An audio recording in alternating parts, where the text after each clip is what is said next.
बाबा साहब अम्बेडकर जी को संविधान का निर्माता क्यों कहा जाता है?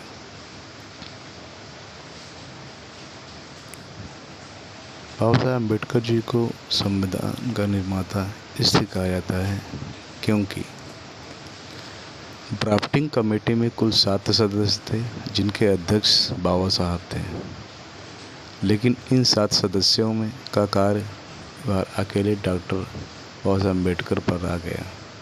इसे श्री टी कृष्णाचारी, जो स्वयं इस कमेटी के सदस्य थे, उन्होंने बताया कि 2 सदस्य बीमार पड़ गए, एक सदस्य ने इस्तीफा और दूसरे विदेश जाकर बस गए। 2 सदस्य व्यस्तता के कारण कभी आए ही नहीं, इसलिए अकेले सभी भार डॉक्टर बाबा साहब अम्बेडकर पर आ गया। बाबा साहब ने अंग्रेजी काल में बने अधिनियम 1935 के हर क्लोज सैंक्शन पर विस्तार से संविधान सभा में बहस करवाई। यह कच्चा ड्राफ्ट BN राव द्वारा दिया गया, जिसमें बाबा साहब ने काफ़ी परिवर्तन करके कमेंट्स बनाकर संविधान सभा के सामने प्रस्तुत करके बहस करवाई। कौन सा सैंक्शन किस प्रकार भारत की जनता की अपेक्षाओं को पूरा करता है, उस पर कमेंट्स बनाए, समितियों के सामने रखे, कड़ी बहस करवाई, सदस्यों द्वारा दिए गए परिवर्तन को समाहित किया और फिर वोटिंग करवाकर इस सैंक्शन को शामिल किया गया। इसके अलावा विभिन्न समितियों से प्राप्त रिपोर्ट, श्री BN राव से प्राप्त विदेशी संविधान पर दी गई रिपोर्ट को बाबा साहब ने गहन अवलोकन किया।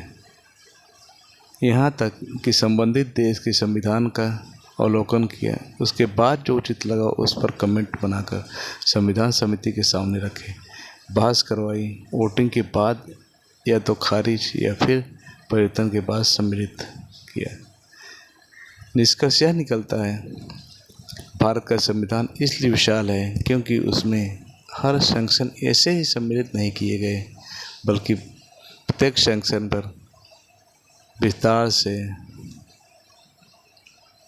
बाबा साहब ने कमेंट्स बनाए।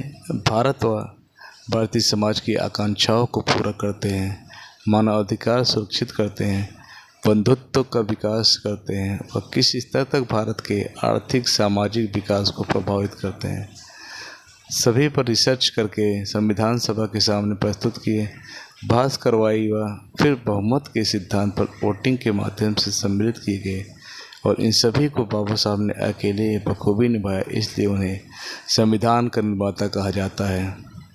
बाकी BN राव एक कुशल नौकरशाह थे, बाबा साहब के एक सहायक की भूमिका में थे, जिसकी प्रशंसा भी बाबा साहब जी ने अपने अंतिम भाषण में यह कहकर करी थी कि उन्हें जो कार्य दिया गया उन्होंने बखूबी निभाया, चिरकुटों की हरकतों पर ध्यान न दे।